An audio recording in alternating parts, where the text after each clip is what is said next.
श्री तुलसीदास जी कहते हैं कि जो श्री हनुमान चालीसा का पाठ करेगा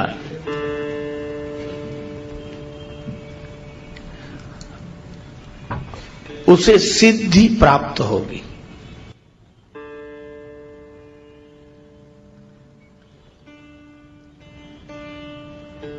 सिद्धि के अनेक रूप हैं।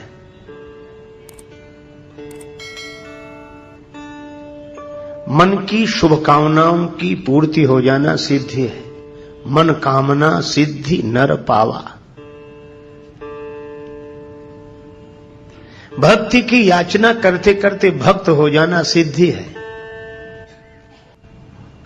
परमात्मा की प्राप्ति हो जाए तो भक्ति की सिद्धि है, और आत्मानुभूति हो जाए तो ज्ञान की सिद्धि है। जगत में राग न रहे तो वैराग्य की सिद्धि है।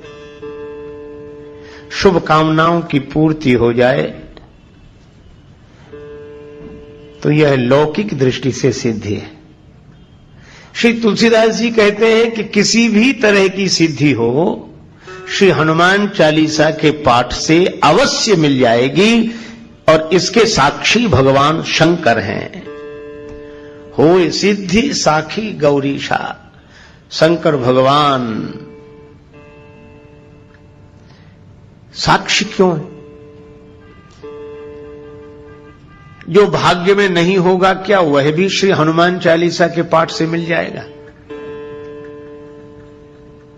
मिल जाएगा। क्यों? क्योंकि जिनकी कीर्ति का गायन हुआ है इस ग्रंथ में, उन हनुमान जी की महिमा ऐसी है, अघटित घटन सुघट विघटन ऐसी बिरदावली नहीं आने की। घटने वाली घटना को जो टाल दे, न घटे, और नहीं घटने वाली घटना को जो घटा दें, ऐसी शक्ति श्री हनुमान जी की है। नमस्ते दोस्तों, तरुण मंथन में आपका स्वागत है। इस YouTube चैनल पर हम सद्गुरु के शिक्षाप्रद संदेशों को अनमोल ज्ञान के साथ साझा करते हैं। इस सफर में हमारे साथ जुड़ने के लिए जरूर सब्सक्राइब करें और हमारे वीडियो को लाइक और शेयर करें। धन्यवाद। इसीलिए जिन्हें साधना की असफलता से सिद्धि न मिली हो, भाग्य में नहीं होने से सिद्धि न मिली हो, वे श्री हनुमान चालीसा का पाठ करें। उन्हें भगवान की कृपा से, हनुमान जी के बल से सिद्धि की प्राप्ति होगी। शंकर भगवान साक्षी हैं, क्योंकि भाग्य में नहीं होगा तो शंकर जी ने गवाही भरी है, वे पूर्ति करेंगे, क्योंकि भाव्यु मैटि सकहि त्रिपुरारी। इसलिए यह अत्यंत सरल शब्दों में छोटा सा ग्रंथ दिखाई भले ही देता हो, पर इसकी महिमा महान है।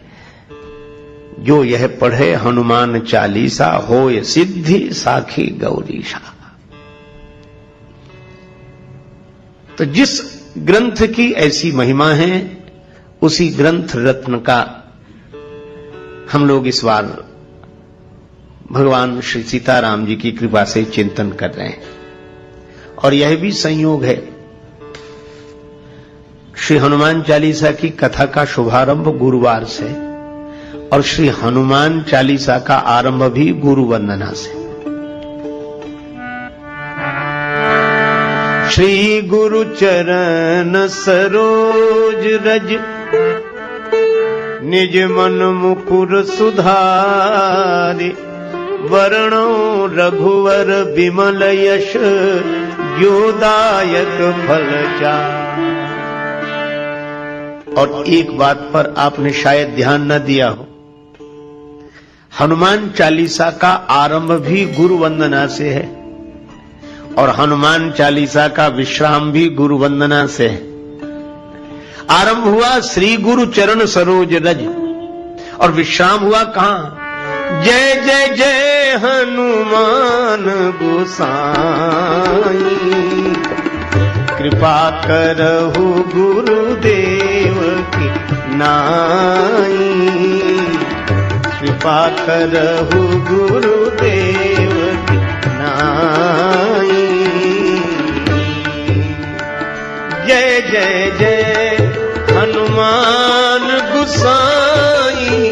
कृपा करहु गुरुदेव की नाई। जय जय जय हनुमान गोसाई। कृपा करहु देव की नाई। कृपा करहु गुरुदेव की नाई।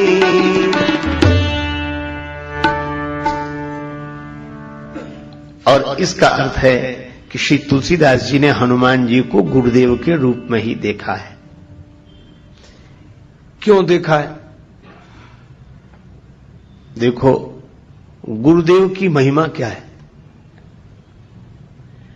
भगवान से मिला देना गुरुदेव की महिमा नहीं है। भगवान तो मिले मिलाए हैं, भगवान तो कभी अलग है ही नहीं। पर मिले मिलाए की पहचान करा देना गुरुदेव की महिमा है। भगवान देखो, किसी प्राणी पदार्थ की प्राप्ति भले ही अप्राप्त की प्राप्ति हो, पर परमात्मा की प्राप्ति तो प्राप्त की प्राप्ति है। भगवान तो मिले हुए हैं। कहां है? सब जगह। ईश्वर सर्वभूतानां हृदय से अर्जुन तिष्ठति।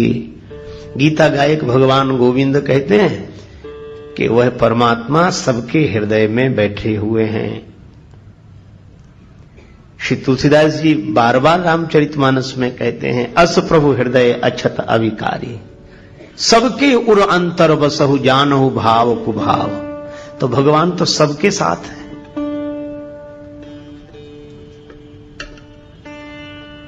तो जब भगवान मिल ही गए हैं या मिले ही हुए हैं, तो गुरुदेव की आवश्यकता क्यों? इसलिए खोया होए तो फिर मिले।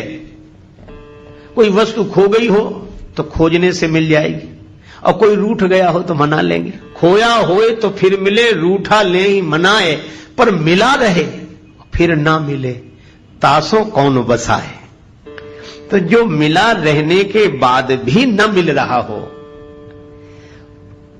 मिलकर भी जो अनमिला हो, उससे मिला देने का काम गुरुदेव का है। अच्छा, तुलसीदास जी महाराज से किसी ने पूछा कि हनुमान जी आपके गुरुदेव क्यों हैं? क्या इन्होंने राम जी से आपको मिलाया? तुलसीदास जी बोले कि राम जी तो मिल गए थे।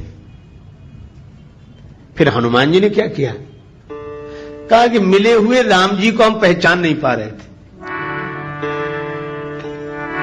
मंदाकिनी तट राम घाट पर, मंदाकिनी गंगा के किनारे चित्रकूट में राम घाट पर श्री राम जी प्रकट हुए। मंदाकिनी तट राम घाट पर प्रगटे दशरथ नंदन, बोले मधुर वाणी में धनुधर, बाबा दे दो चंदन। श्री राम जी प्रकट हो गए। तुलसीदास जी की आंखों से आंसू बरस रहे थे भगवान की याद में, भगवान के विरह में। उन बरसते हुए प्रेमाश्रुओं से चंदन उतारा जा रहा था। भगवान प्रकट हो गए, बाबा चंदन दे दो। तुलसीदास जी तो वैसे ही परेशान थे। भगवान की ओर देखकर बोले, बच्चा हमें क्यों परेशान करते हो? घाट पर बहुत लोग हैं, किसी से ले लो, बहुत पंडे बैठे हैं, हम तो वैसे ही परेशान हैं। रोने लगे। भगवान ने मन में सोचा, कभी कम रो रहे हैं, हम चले जाएंगे तो ज्यादा रोएंगे, पहचान नहीं पा रहे हैं। तो भगवान ने कहा, अच्छा बाबा चंदन दो चाहे मत दो, पर यह बताओ तुम रो क्यों रहे हो? कौन खो गया है तुम्हारा? तुलसीदास जी रोते हुए बोले, हमारे भगवान हमें नहीं मिल रहे, हमारे भगवान हमें नहीं मिल रहे। राम जी बोले, तब तो आपके भगवान बड़े कठोर हैं, आप इतना रोते हो तो भी भगवान आपको नहीं मिलते हैं। तुलसीदास जी रोने लगे और राम जी के मुख पर हाथ रखते हुए बोले, नहीं बच्चा ऐसा मत कहो, हमारे राम जी तो कृपालु है। श्री रामचंद्र कृपालु, भज मन हरन भव भय दारुणम् श्री रामचंद्र कृपालु भज मन हरन भव भय दारुणम् श्री राम श्री राम श्री राम श्री राम श्री राम श्री राम। भगवान तो कृपालु हैं, हमारा ही दुर्भाग्य है कि भगवान नहीं मिल रहे हैं। अब बोलो तुलसीदास जी को भगवान मिले हुए हैं कि नहीं? मिले हैं, पर मुश्किलें होती हैं आसान बड़ी मुश्किल से, मुश्किलें होती हैं आसान बड़ी मुश्किल से, आदमी बनता है इंसान बड़ी मुश्किल से।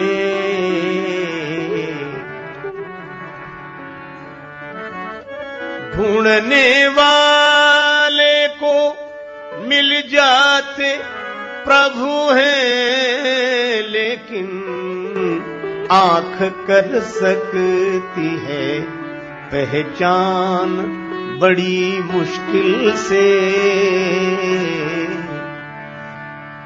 भगवान तो मिले हुए हैं पर फिर भी जान पहचान नहीं है। तो मिले हुए को बताया किसने? अचानक आवाज सुनाई पड़ी, श्री रघुवीर खड़े हैं सन्मुख, तुलसी तू क्यों रोता, सफल करो द्रग हनुमान जी बोले बनकर तोता। चित्रकूट के घाट पर भई संतन की भीड़, तुलसीदास चंदन घिसे तिलक देत रघुवीर। श्री हनुमान जी तोता बनकर आए। हनुमान जी भी सुखदेव हैं। श्री कृष्ण कथा के सुखदेव व्यास नंदन है और राम कथा के सुखदेव तो अंजनी नंदन है। हनुमान जी भी तोते के रूप में प्रकट हो गए और तुलसीदास जी से कहा कि राम जी तो सामने ही हैं, जिनके लिए आंसू बहा रहे हो, जिन्हें तुम खोज रहे हो, वो तो तुम्हारे सामने ही हैं। यही गुरुओं का उपदेश रहा है। तभी तो सदगुरुदेव नानक जी कहते हैं, काहे रे बन ढूंढन जाई, सर्व अलेपा सदा एक रस, तो ही संग समाई। काहे रे बन खोजन जाई। हनुमान जी ने भी वही किया। और आज जब श्री हनुमान चालीसा लिखने बैठे श्री तुलसीदास जी, तो याद आ गई कि भगवान तो मिले हुए थे, पर अगर हनुमान जी ने न बताया होता तो राम जी को देखकर भी मैं राम जी को नहीं देख पाता। और इसीलिए जब हनुमान जी ने बताया तो राम जी के चरणों में तुलसीदास जी गिर गए। लेकिन मन कबीरदास जी की तरह कह रहा था कि गुरु गोविंद दोऊ खड़े काके लागू पाए, बलिहारी गुरुदेव की जिन गोविंद दिया मिलाए। तो जब जब श्री हनुमान जी का स्मरण तुलसीदास जी करते हैं तो उन्हें यह घटना याद आई। तभी वे आरंभ करते हुए लिखने लगे, श्री गुरु चरण सरोज रज। तो हनुमान जी हैं गुरुदेव, उनके चरण हैं कमल, और चरण कमल की जो धूल है, रज है, वह गुरुदेव के चरण कमलों का पराग है। अच्छा, रज की आवश्यकता पड़ी क्यों? देखो, दूसरे को देखना हो तो आंख ठीक होनी चाहिए, पर अपने आप को देखना हो तो केवल आंख से काम नहीं चलता। आंख तो ठीक हो पर दर्पण भी साफ सुथरा होना चाहिए। आंख ठीक देख लेती हो पर दर्पण यदि पवित्र ना हो तो अपने आप को नहीं देखा जा सकता। दर्पण भी साफ सुथरा चाहिए और आंख भी ठीक चाहिए। तो गुरुदेव की चरण रज का काम क्या है? तुलसीदास जी रामचरितमानस के आरंभ में कहते हैं कि गुरुदेव की जो चरण धूलि है यह अंजन है। गुरुपद रज मृदु मंजुल अंजन, गुरुपद रज मृदु मंजुल।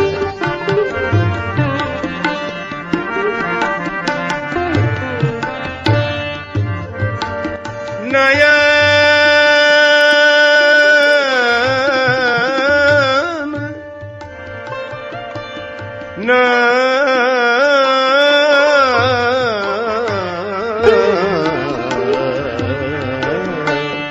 नयन अमीय दृग दोष विभंजन, गुरुपद रज मृदु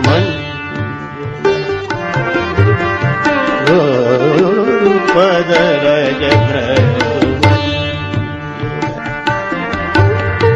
गुरुपद रज मृदु। गुरुदेव के चरण कमलों की धूलि अंजन है।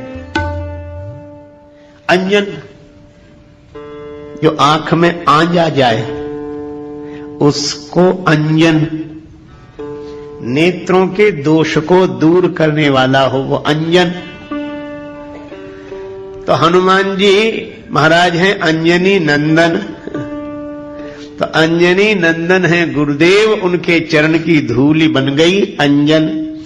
आंखों के लिए कौन सी आंखें? मरमी सजन सुमति कुदारी, ज्ञान विराग नयन उर्गारी।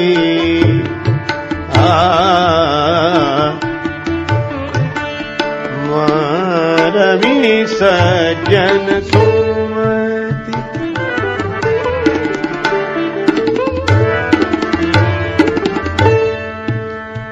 ज्ञान विराग नयन उर्गारी, यह दो आंखें जैसे बाहर की हैं ऐसे ही दो आंखें भीतर की हैं, ज्ञान और वैराग्य।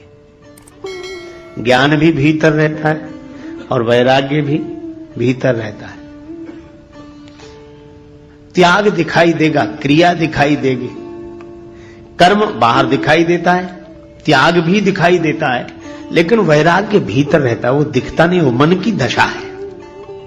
इसी तरह ज्ञान भी भीतर रहता है। ज्ञान के कारण बाहर दिखता है पर ज्ञान तो भीतर ही रहता है। ये ज्ञान वैराग्य भीतर की आंखें हैं। अब ये आंखें हो गई खराब। आंखें भी कहीं खराब होती हैं। हां भाई, हो जाती हैं। कैसे? इन आंखों में जब मोतियाबिंद आता है तो आंख खराब हो जाती है। तो इन ज्ञान और वैराग्य की आंखों में भी मोतियाबिंद आ गया है। ज्ञान की आंख में द्वेष का मोतियाबिंद आ गया और वैराग्य की आंख में राग का मोतियाबिंद आ गया।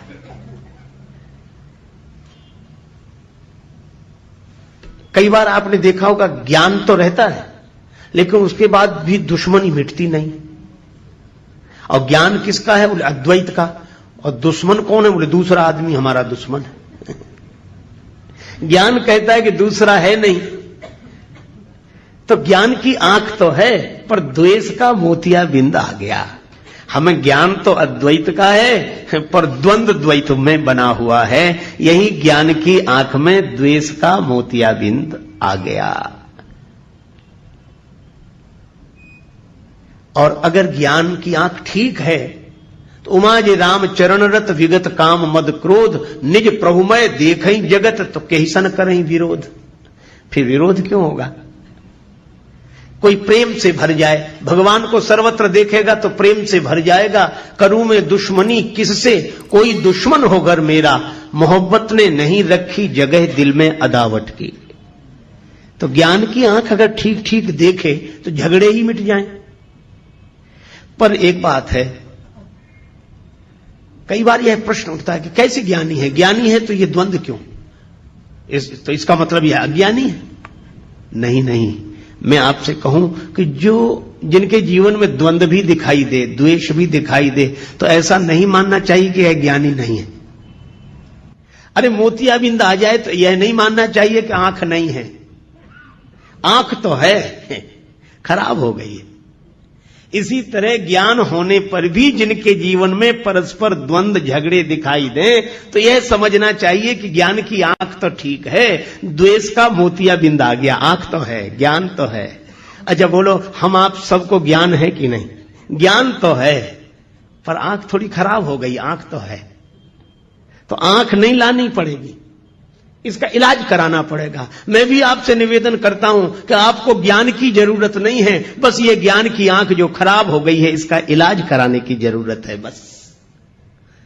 तो ज्ञान की आंख में द्वेष का मोतियाबिंद और वैराग्य की आंख में राग का मोतियाबिंद।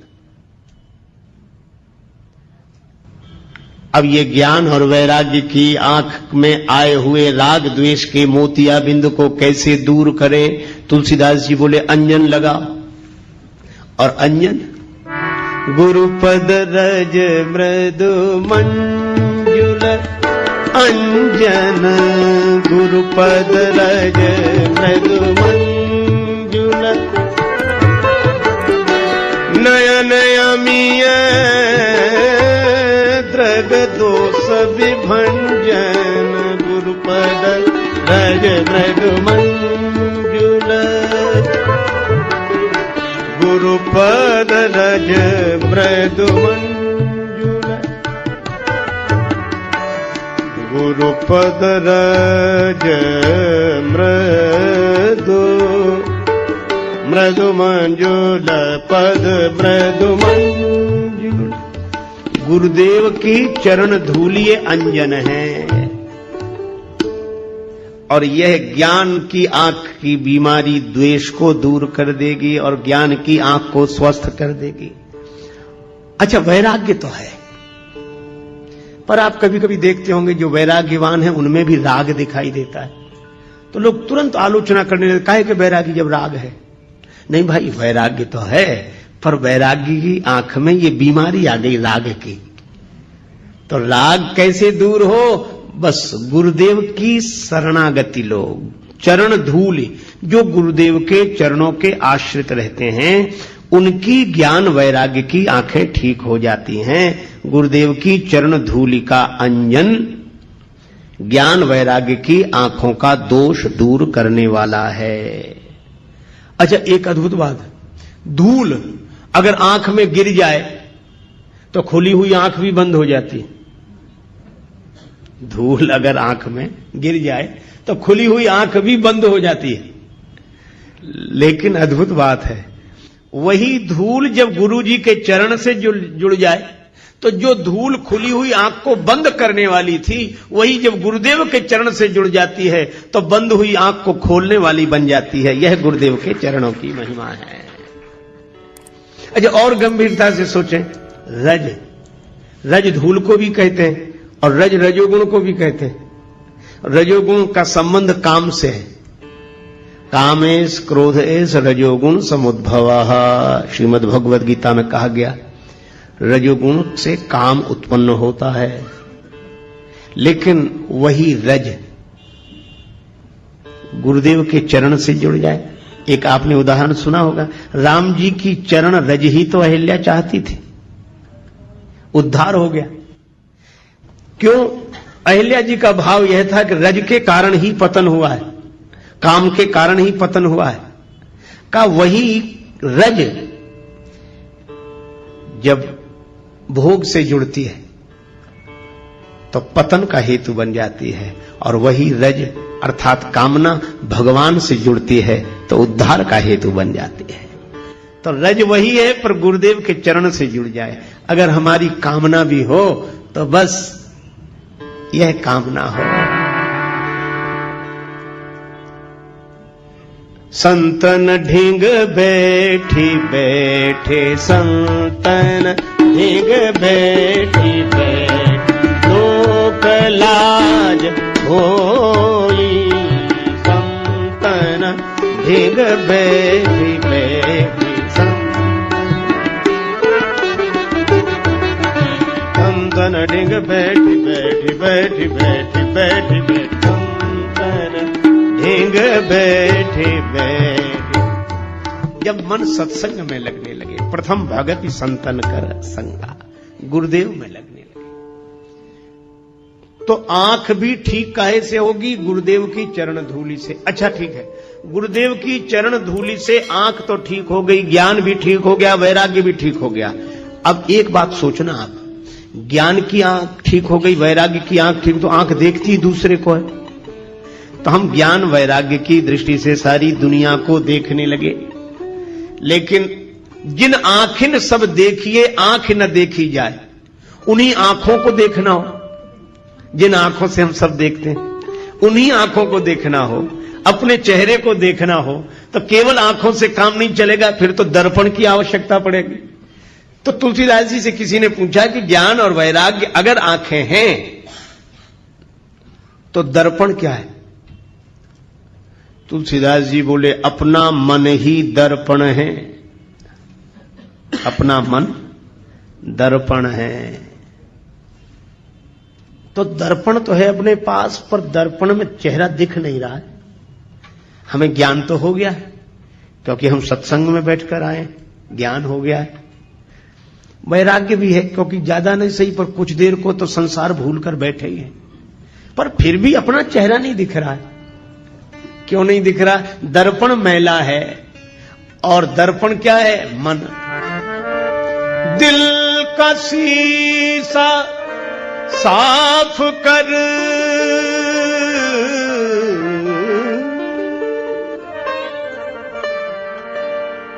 दिल का दर्पण साफ कर,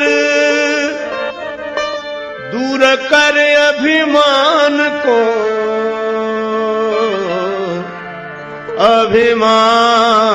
अभिमान को।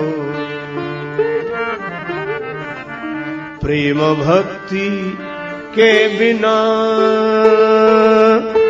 प्रेम भक्ति के बिना नहीं नाथ के मन भाएगा, सोई परम पद पावेगा,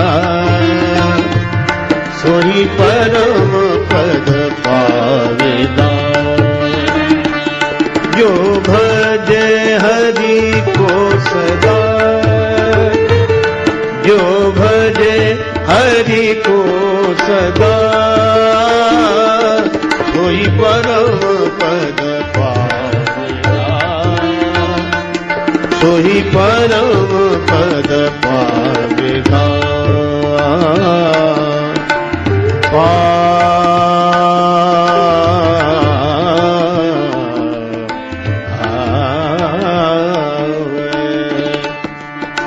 परम पद पावेगा,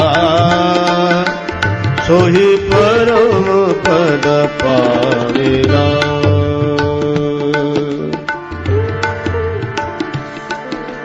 कैसे होगा ये दिल का दर्पण पवित्र? मन का शीशा कैसे साफ होगा?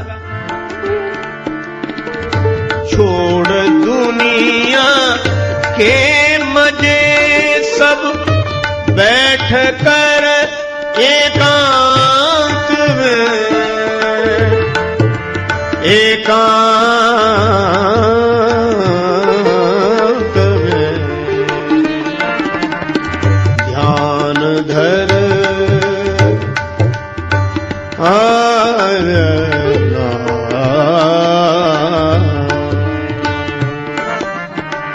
ध्यान धर गुरु के चरण का, ध्यान धर गुरु के चरण का, तो प्रभु जाएगा, सोई परम पद पावेगा, सोई परम पद पावेगा, सोई परम पद, सोई परम पद, सोई परम पद पावेगा। दिल का दर्पण साफ कर। कैसे होगा? कहा कि गुरुदेव की चरण रज दो काम करती है। गुरुदेव की चरण धूल दो काम करती है। ज्ञान वैराग्य की आंख ठीक करने के लिए, राग द्वेष का मोतियाबिंद दूर करने के लिए अंजन का काम करती है। क्योंकि नियरे हुए सूझत नहीं, लानत ऐसी जिंद, तुलसी या संसार को भयो मोतिया बिंद। तो ज्ञान वैराग्य की आंखों का, राग द्वेष का मोतिया बिंद दूर करने के लिए गुरुदेव के चरण कमलों की धूल अंजन है। और मन का दर्पण अगर साफ करना हो तो बस वही धूल उस दर्पण पर डाल दो। आपने देखा, राख से, मिट्टी से साफ किया जाता है। तो जैसे आप राख से कोई चीज साफ करते हैं, मिट्टी से साफ करते हैं, तो पहले तो उसे लगा लेते हैं और उस पर पानी डालते हैं, तो राख या धूल अलग होती है पर उसको साफ कर देती है। इसी तरह गुरुदेव की चरण धूली अपने मन के दर्पण में लगाकर फिर प्रेम के आंसुओं का जल गिराओ, मन का दर्पण निर्मल हो जाएगा। और इसीलिए तुलसीदास जी यहां कहते हैं, श्री गुरु चरण सरोज रज रज सुधार कर, किसके लिए? निज मन मुकुर सुधार। अपना मन रूपी दर्पण ठीक कर लें और अपना मन जैसा होगा वैसा ही चेहरा दिखाई देगा। तो मन पवित्र हो जाए। निर्मल मन जन सो मोहि पावा। निर्मल मन जिसका होता है उसे भगवान मिलते हैं। तो मन की निर्मलता से मिलते हैं भगवान, और गुरुदेव की कृपा से होता है मन निर्मल। तो यहां से श्री तुलसीदास जी हनुमान चालीसा आरंभ करते हैं। यह मन पवित्र क्यों कर रहे हो? वर्णौ रघुवर विमल यश, विमल जस जो दायक फलचारि। गुरुदेव की चरण रज का अंजन बनाकर, ज्ञान वैराग्य की आंखें पवित्र करके, गुरुदेव की चरण धूलि से मन रूपी दर्पण को पवित्र करके, मैं श्री राम जी के चरित्र का वर्णन कर रहा हूं। वर्णौ रघुवर विमल जस। अच्छा एक बात बताओ, हनुमान चालीसा में तो हनुमान जी की महिमा ही गाई गई, पर वर्णौ रघुवर विमल जस कह रहे हैं, मैं राम जी का पवित्र यश वर्णन कर रहा हूं। राम जी का यश वर्णन कर रहे हैं और महिमा हनुमान जी की गा रहे हैं। क्यों? तुलसीदास जी बोले, मैं हनुमान जी का स्वभाव जानता हूं, वैसे आएंगे ही नहीं बुलाने पर। एक ही है कारण उन्हें बुलाने का। ये कहो वर्णौ रघुवर विमल जस। हम राम जी के गुण गा रहे हैं, राम जी का पवित्र यश गाना चाहते हैं, तो हनुमान जी तुरंत आ जाएंगे। क्यों आ जाएंगे? क्योंकि रामचरित सुनीवे को रसिया, रामचरित सुनीवे को रसिया, राम लखन सीता मन बसिया, राम लखन सीता मन बसिया, राम लखन सीता मन बसिया। वर्णौ रघुवर, और राम जी का नाम दिया यहां रघुवर। रघु के कुल में जो सबसे अधिक श्रेष्ठ हुए हैं रघुवर, रघुवंश में जो श्रेष्ठ, ऐसे श्री राम जी का यश वर्णन करो। अच्छा यश कैसा है? विमल यश। राम जी का यश निर्मल है, तुलसीदास जी ने एक जगह लिखा रामचरितमानस में कि भगवान के जो गुण हैं यह पवित्र धागा है। जुगुत वेद पुन पोई हई रामचरित वर ताग। वर माने श्रेष्ठ, ताग माने तागा, धागा। और कवियों की कविता हो ये कवि तो मुक्ता मणि चारु, कवियों की कविता मोती है। किसी ने तुलसीदास जी से कहा कि यह उपमा तो बड़ी विचित्र है, मोती कीमती होता कि धागा? तुलसीदास जी बोले कीमती तो मोती होता है। तो बोले कवियों की कविता कीमती है कि राम जी का चरित्र? तुलसीदास जी बोले राम जी का चरित्र। राम तुम्हारा चरित्र स्वयं ही काव्य है, कोई कवि बन जाए सहज संभाव्य है। मैत्री शरण गुप्त जी की यह पावन पंक्तियां सचमुच राम जी के चरित्र की ही विशेषता है। ठीक है, तो कवियों की कविता को मोती क्यों बनाया आप? राम जी के चरित्र के प्रेरक प्रसंगों को मोती बनाते और कवियों की जो श्रृंखला आई है कविता की उसको धागा बनाते। तुलसीदास जी बोले हमने जानबूझकर नहीं बनाया। क्यों? बोले मोती भले ही कीमती हो लेकिन मोती की माला बनानी पड़ेगी तो मोती में छिद्र करना पड़ेगा। अब मैं राम जी के चरित्र को मोती की उपमा कैसे दे दूं, क्योंकि हमारे राम जी के चरित्र में तो कहीं छिद्र है ही नहीं, इसलिए मैंने मोती नहीं बनाया। हाँ, राम जी का चरित्र धागा है और यह धागा इतना अनंत है कि चाहे जितनी कवियों की कविता रूपी मोती इसमें पिरो दिए जाएं, पर इस धागे का कभी अंत होने वाला नहीं है। हरि अनंत हरि कथा अनंता। राम जी का चरित्र ऐसा पवित्र चरित्र है, तुलना नहीं करनी चाहिए, कोबड़ छोट कहत अपराध हो। पर राम जी अपने आप में अद्वितीय हैं। निरुपम न उपमा आन, राम समान राम निगम कहें। भगवान श्री राम से गुरुदेव विश्वामित्र जी ने कहा कि राघवेंद्र इस शिला को चरण छुड़ाओ, इसका उद्धार होगा। चरण कमल रज चाहती कृपा करो रघुवीर। राम जी ने कहा गुरुदेव आपके आगे, आप तो हमारे भी गुरु जी हैं, आप चरण छुला दें। गुरु जी बोले बात बड़े छोटे की नहीं है, मैं तुम्हारा गुरु हूं, मेरी बड़ी महिमा है, तुमसे भी बड़ी महिमा है, लेकिन अपने अपने विभाग की बात होती है।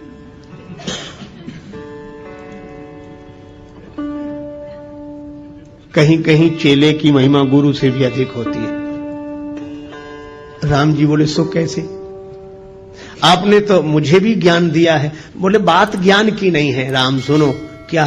कहा कि अहिल्या का जो पतन हुआ है यह भ्रमवश इंद्र को गौतम के रूप में स्वीकार करने से चरित्र से पतन हुआ, चरित्र चला गया।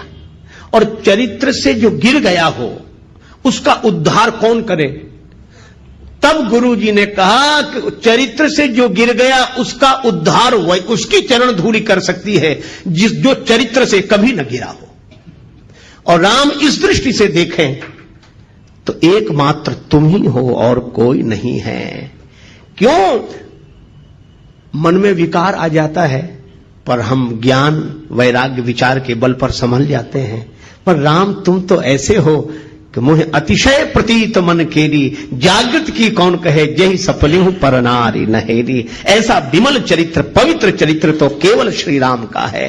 राम तुम्हारे जैसा कोई चरित्रशील नहीं, इसीलिए मैं कहता हूं कि जो चरित्र से गिर गया है उसका उद्धार होगा तो तुम्हारे जैसे चरित्रशील की चरण धूलि से ही होगा। इसलिए चरण कमल रज चाहती कृपा करो रघुवीर।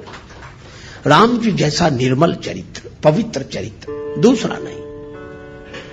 अरे औरों की बात जाने दो। रावण गया कुंभकर्ण के पास, कुंभकर्ण ने पूछा क्या बात है लंकापति, बहुत उदास दिखाई दे रहे हो, तुम चिंतित आज दशानन क्यों? रावण बोला हर ली हमने मिथिलेश कुमारी, हमने सीता जी का हरण कर लिया।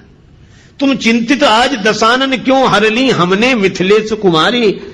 कुंभकर्ण बोला अधिकार किया तुमने उन पर? रावण बोला लखती ही नहीं वह और हमारी, वे हमारी ओर देखती तक नहीं। तब तुम एक काम करते, क्या महात्मा बन गए, उनका हरण कर लाए, तो राम जी का रूप बनाकर परमात्मा बनकर अधिकार पा लेते। नकली ही तो बनना था। रावण बोला कि बड़ी कठिनाई है। क्या तब राघव ही न बने तुम क्यों, कुंभकर्ण ने पूछा। रावण ने उत्तर दिया, इसमें हमको भय भैरव भारी, जब राघव रूप लगा बनने, तब मातु समान लगी पर नारे। जब मैं राम जी का चिंतन करने लगा तो मेरे मन से वासना चली गई। ऐसा पवित्र चरित्र है राम का। विश्वामित्र जी ने कहा कि राम चरित्र की दृष्टि से जो पवित्रता तुम्हारे अवतार में है वह अन्यत्र दुर्लभ है, इसलिए मैं तुम्हारा गुरुजी हूं, पर अहिल्या का उद्धार तो तुम्हारी ही चरण धूलि से होगा। ऐसा राम जी का वर्णौ रघुवर विमल यश, ऐसा पवित्र चंद्र। देखो चंद्र कितना भी ऊंचा रहे पर फिर भी कलंक है, कलंक लगा है चंद्र में, घटता बढ़ता रहता है।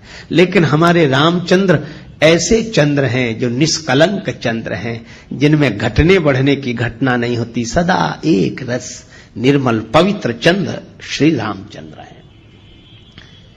तुलसीदास जी कहते हैं, ऐसे राम जी का यश वर्णन कर रहा हूं। कैसा है यश का? वर्णौ रघुबर विमल यश, राम जी का चरित्र विमल है। अच्छा, तो ये मन को क्यों सुधार रहे हो? निज मन मुकुर सुधार का कि पवित्र चरित्र का वर्णन पवित्र मन से ही किया जा सकता है। सो न हो ये बिनु विमल मति मोहि मति बल अति थोर।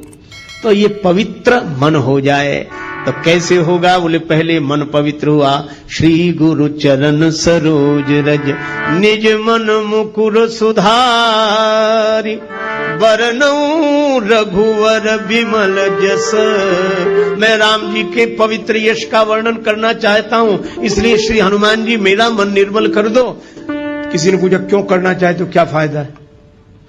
आजकल तो बड़ी कठिनाई है, बिना फायदे के आदमी कुछ करता ही नहीं है। किसी से कहो भजन करो, करें तो क्या फायदा? अच्छा, बहुत सी चीजें हैं।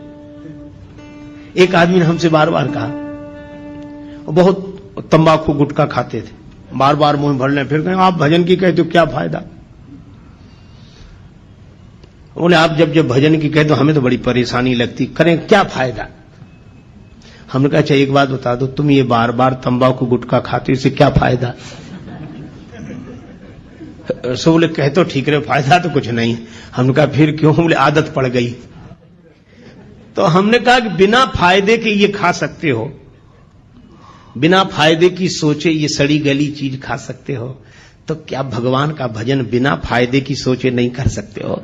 छोड़ो फायदे की मत सोचो, तुम तो भजन करो, और जिस दिन इसमें रस आ जाएगा उस दिन फायदे की नहीं सोचोगे, भजन किए बिना रहा नहीं जाएगा। लेकिन इसका यह अर्थ नहीं कि फायदा होगा नहीं, जरूर होगा, लेकिन फायदे की तरफ मन मत ले जाओ। तुलसीदास जी से किसी ने पूछा कि आप राम जी का विमल यश गा रहे हैं, क्या फायदा, क्या मिलेगा? तुलसीदास जी बोले क्या नहीं मिलेगा? जो दायक फल चार, ये चार फल प्रदान करेगा, धर्म अर्थ काम और मोक्ष। राम जी का चरित्र गाने वाला। देखो जब व्यक्ति बोलता है ना, दिमाग से बोलता है, कोई बात कहता विचार दिमाग से, लेकिन जब कोई गीत गाता है तो दिल से। ये गीत हृदय के अधिक समीप है, विचार बुद्धि के समीप है। तो जब कोई गाता है तो हृदय से। और मैं आपसे कहूं कि राम जी का गुण कोई हृदय से गाएगा, और जब हृदय राम जी के गुणों से भरा हुआ होगा, ऐसे आदमी के द्वारा अधर्म कभी हो ही नहीं सकता। जब होगा धर्म ही होगा। तो यह राम कथा का गाना और सुनना व्यक्ति को धर्म से जोड़ता है। धर्म, अर्थ, भगवान के गुण गाने वाला, सुनने वाला उसके जीवन में अर्थ रहेगा ही। क्यों रहेगा? क्योंकि भगवान नारायण है, और जो भगवान के गुण गाएगा, भगवान के चरण कहां आ जाएंगे? उसके हृदय में।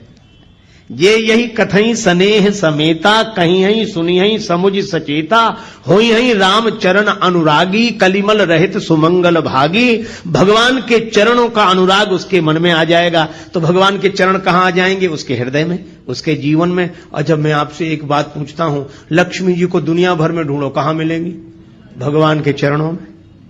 भगवान नारायण के चरण दबाते हुए ही तो लक्ष्मी जी मिलती हैं। इसीलिए जो भगवान के गुण गाएगा उसका जीवन धर्ममय हो जाएगा। जो भगवान के गुण गाएगा, सुनेगा, और भगवान के चरण उसके मन में आ गए, तो भगवान के उन चरणों की सेवा करने के लिए लक्ष्मी जी अर्थ बनकर उसके जीवन में आ जाएंगी। धर्म, अर्थ। और जो राम जी के गुण गाकर ऐसे मस्त हो जाए कि उसकी कोई कामना न रहे, प्रेम में भर जाए। विभीषण जी ने यही कहा कि लंका का राज्य पाने की वासना पहले थी, उर कछु प्रथम वासना रही, प्रभु पद प्रीति सरित सो बही। आपका प्रेम उमड़ गया, था वो भी इच्छा नहीं रही। हमें कुछ नहीं चाहिए, कुछ नहीं चाहिए, हमारी कोई इच्छा नहीं, कोई कामना नहीं। भगवान ने कहा कि तुम्हारी कोई इच्छा नहीं, पर अब हमारी इच्छा हो गई। तुम निष्काम हो गए तो हम सकाम हो गए। अब हमारे मन में इच्छा है। यद्यपि सखा तव इच्छा नाही, मोर दरस अमोघ जग माही। तो भगवान के मन में भक्त की इच्छा पूर्ण करने की इच्छा हो जाए तो उसकी कौन सी कामना ऐसी होगी जो पूरी ना हो जाए? वह पूर्ण काम हो जाएगा। इसलिए धर्म, अर्थ, काम। और जो भगवान के अनुराग में डूब गया है उसे जगत का राग बांध नहीं सकता। इसलिए मोक्ष तो उसको सहज प्राप्त हो गया। वर्णो रघुवर विमल जस जो दायक फल चार। यह हनुमान चालीसा के दोहे का आशय है। श्री गुरु चरण सरोज रज, निज मन मुकुर सुधारे। मुकुर माने दर्पण।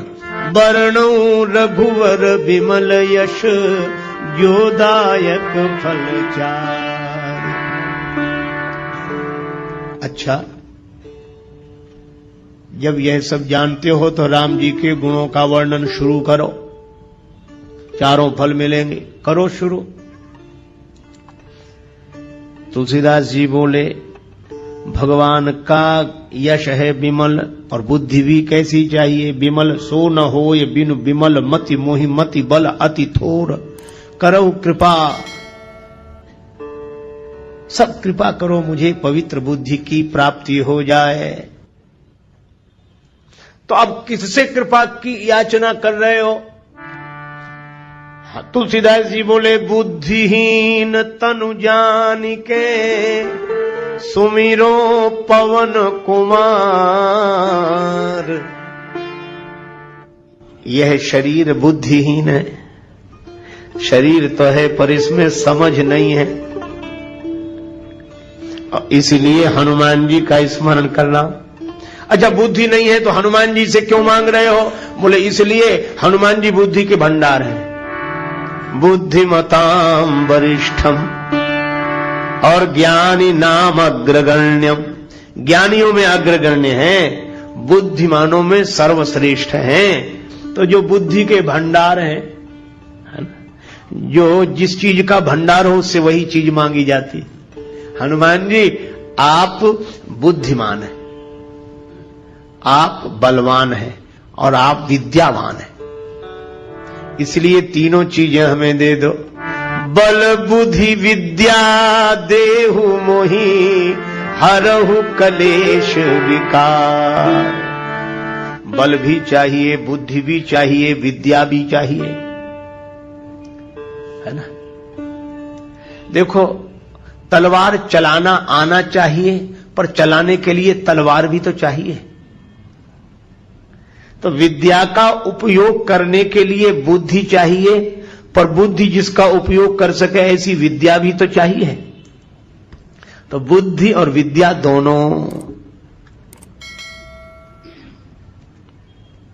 लेकिन बल भी तो चाहिए।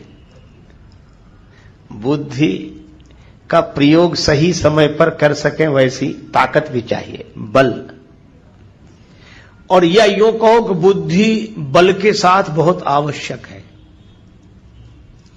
बिना बुद्धि के बल लगाना ठीक नहीं है। बल का प्रयोग बिना अकल के करना ठीक नहीं। एक महात्मा कहते थे कि बल के साथ बुद्धि का प्रयोग अवश्य करो। क्यों? यदि बिना बुद्धि के बल का प्रयोग कर दिया तो दो ही जगह जाएंगे, या सेंट्रल जेल में या अस्पताल में। अकल नहीं लगाई और ताकत लगा दी और इतने बड़े से लड़ गए जिसकी बराबरी के हम नहीं थे, लड़ गए और पिट गए तो अस्पताल में, और बिना अकल लगाए लड़ गए और दूसरे को ज्यादा सता दिया, पकड़े गए तो जेल में। इसीलिए बुद्धि का प्रयोग बल के साथ अवश्य करें। और यही कारण है हनुमान जी जीत गए, राक्षस हार गए। बल तो राक्षसों में भी बहुत है और बल हनुमान जी में भी बहुत है, लेकिन हनुमान जी में बल के साथ बुद्धि है, पर इन राक्षसों में बल तो बहुत था पर बल के साथ बुद्धि नहीं थी। बुद्धि होती तो बल होने के बाद भी क्या यह दुर्दशा होती जो हुई? इसीलिए बल के साथ बुद्धि, और बुद्धि बल दोनों हो पर विद्या हो। विद्या की परिभाषा क्या? स विद्या या विमुक्तये। विद्या क्या? जो व्यक्ति के मन को अज्ञान के बंधन से मुक्त कर दे, उसका नाम है विद्या। विद्या मिल गई, इसकी पहचान विद्या ददाति विनयम। विनम्रता आ जाए तो समझ लो विद्या जीवन में आ गई है। और बरसहि जलद भूमि नियराए, जथा नवहि बुध विद्या पाए। तो हनुमान जी में विद्या है, इसीलिए वे विनम्र हैं। सदा नीचे बैठे मिलते हैं राम जी के चरणों में, हमेशा विद्या है। बल बुद्धि विद्या देहु मोहि। तो हनुमान जी से तुलसीदास जी प्रार्थना कर रहे हैं, आप बल के भंडार हैं, आप बुद्धि के भंडार हैं, आप विद्या के भंडार हैं, तो इन तीनों को दे दो। बल बुद्धि विद्या देहु मोहि, हरहु कलेश विकार।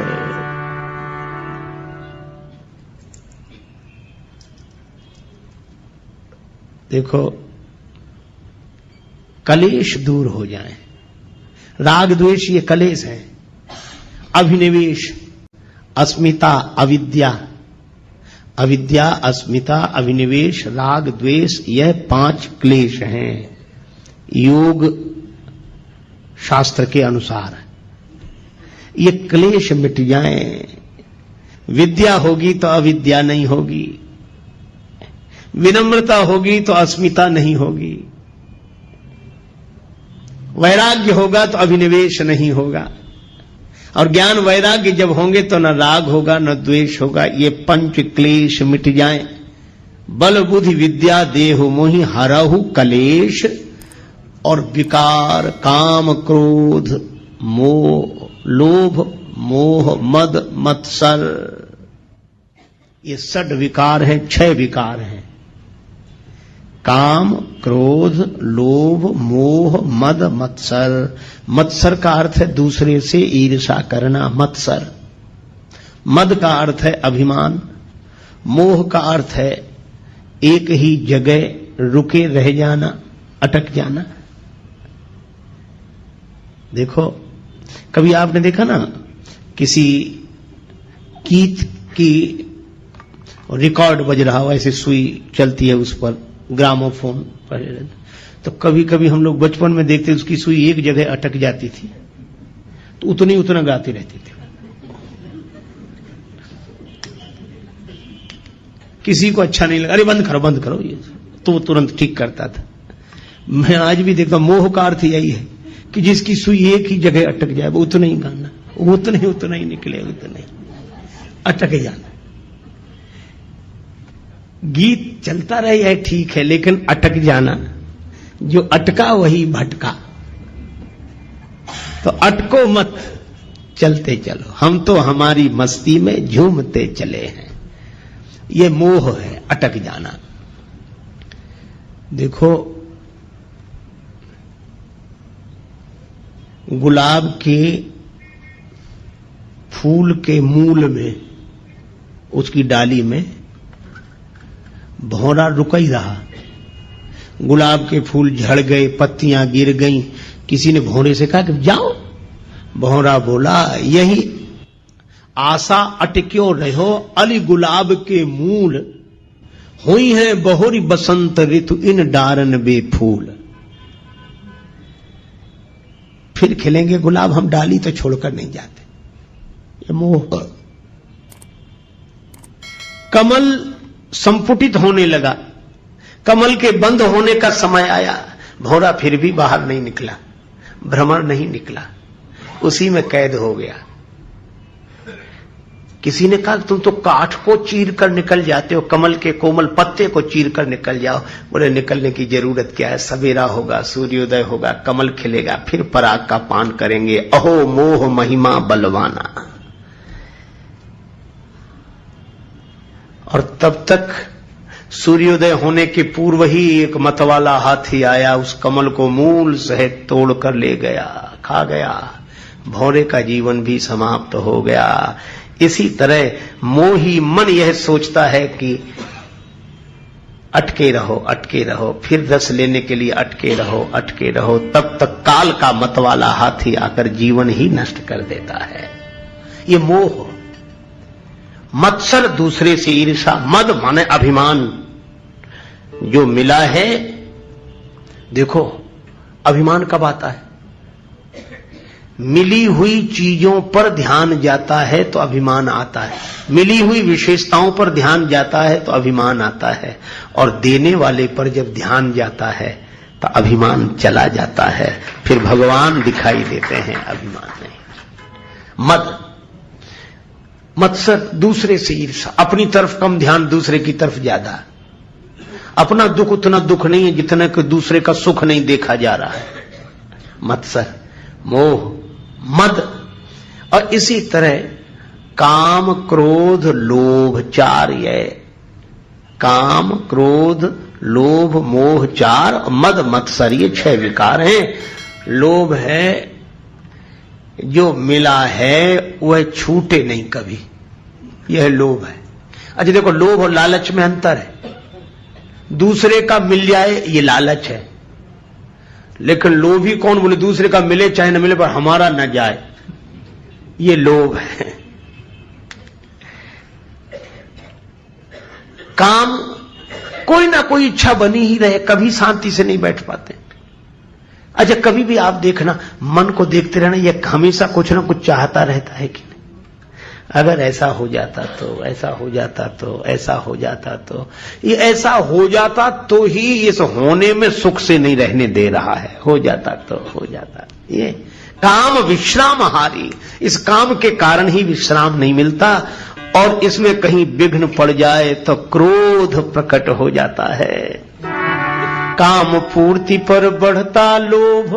चलो कामना पूरी हो गई तो, और कामना पूरी तो हो गई। अच्छा एक बात बताओ, जितने काम से भरे हुए मन वाले हैं हम लोग, अच्छा हम लोगों ने कोई भी चीज 2 बार मांगी? आप प्रयोग करके देखें क्या? हमारी तो एक बार, तो एक बार मिल जाओ, बस एक बार मिल जाओ। इच्छा है एक बार मिल जाओ, बस एक बार। और एक बार करते करते अनेक बार जन्म जन्म के मर गए। अनेक बार, अनेक बार कोई कहता ही नहीं, एक बार। ये कामना कहती है एक बार, लेकिन अनेक बार भी तृप्त नहीं होगी, हो नहीं सकती। और इसमें विघ्न पड़ जाए तो क्रोध उत्पन्न होता है, और कामना पूरी न हो तो क्रोध उत्पन्न हो जाता है, क्रोध, कामना पूरी हो जाए तो लोभ उत्पन्न हो जाता है।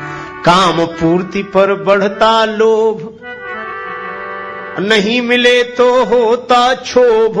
क्रोध अग्नि में जीवन को मत व्यर्थ जलाना रे, मुसाफिर चलते जाना रे, मुसाफिर चलते जाना रे।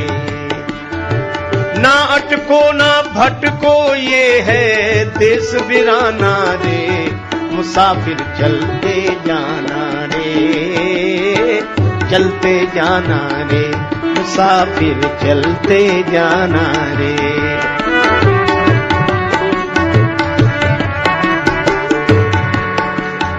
लेकिन अब एक कठिनाई है, हम आपको जो समझा रहे हैं पहली बार नहीं समझा रहे हैं, और आप भी पहली बार नहीं समझ रहे हैं। सब आप भी वही समझे हुए हैं और हम भी वही समझे हुए हैं, पर जब मौका आता है तो ये समझ काम देती है।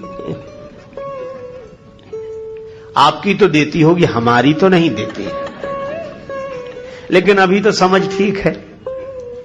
पर भगवान की माया इतनी विकट है, ये माया तेरी बहुत कठिन है राम, ये माया तेरी बहुत कठिन है राम।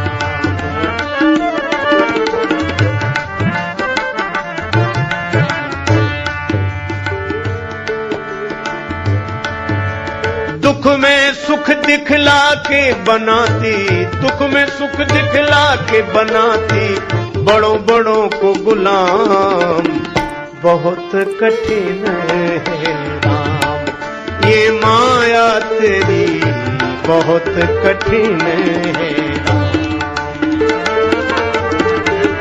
बहुत कठिन है राम।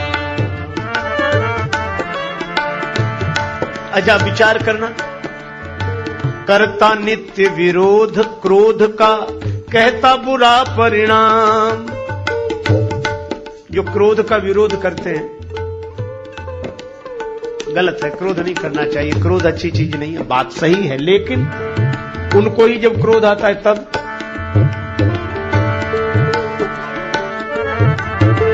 होता क्रोधित स्वयं तो होती वाणी बिना लगाम, ये माया तेरी बहुत कठिन है राम, ये माया तेरी बहुत कठिन है राम।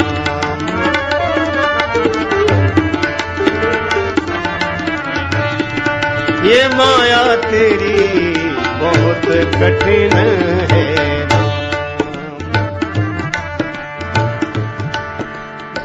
रक्त मांस हड्डी के ढेर पर मढ़ा हुआ है चाम, रक्त मांस हड्डी के ढेर पर चढ़ा हुआ है चाम, सभी जानते हैं, लेकिन देख उसी की सुंदरता, देख उसी की सुंदरता, हो जाती नींद हराम, ये माया तेरी बहुत कठिन है राम, ये माया तेरी बहुत कठिन है राम,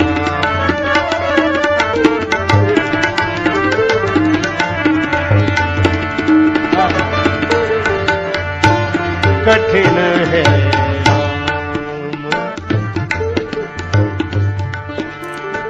मृत्यु देखता है औरों की रोज सवेरे शाम, भवन बनाता ऐसे जैसे हरदम यहाँ मुकाम, ये माया तेरी बहुत कठिन है राम, ये माया तेरी बहुत कठिन है,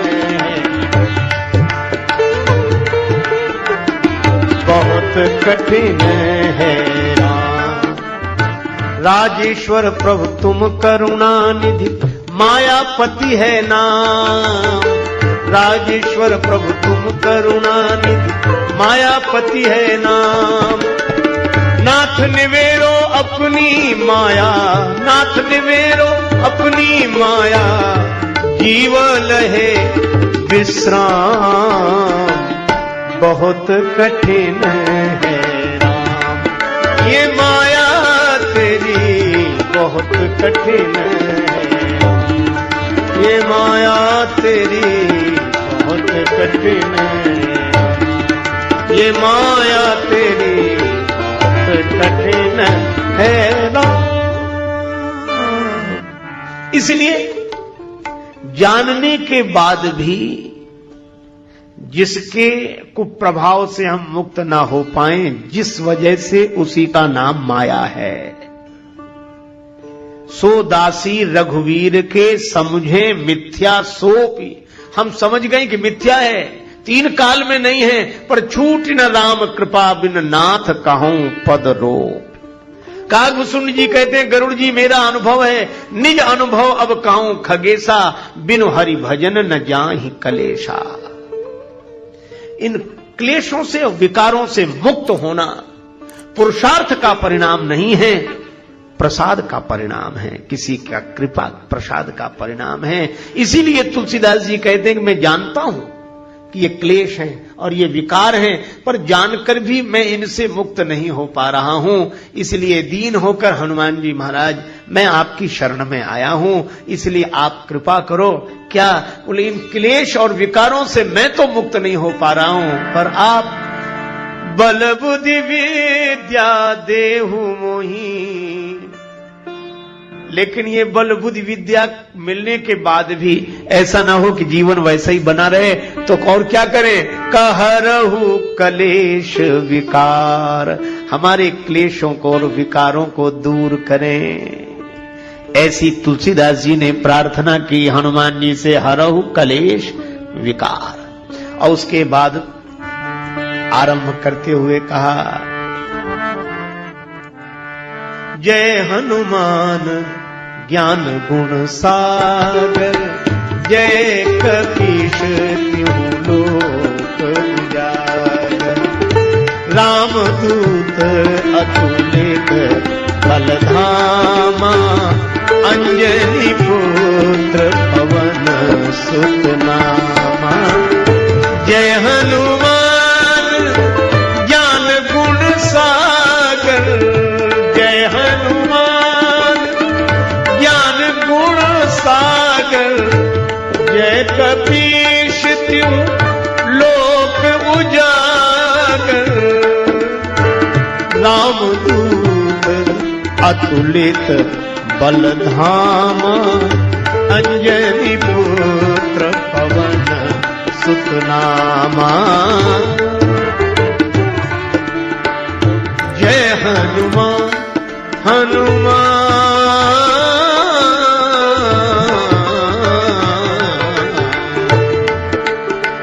जय हनुमान ज्ञान। नमस्ते दोस्तों, तरुण मंथन में आपका स्वागत है। इस YouTube चैनल पर हम सद्गुरु के शिक्षाप्रद संदेशों को अनमोल ज्ञान के साथ साझा करते हैं। इस सफर में हमारे साथ जुड़ने के लिए जरूर सब्सक्राइब करें और हमारे वीडियो को लाइक और शेयर करें। धन्यवाद।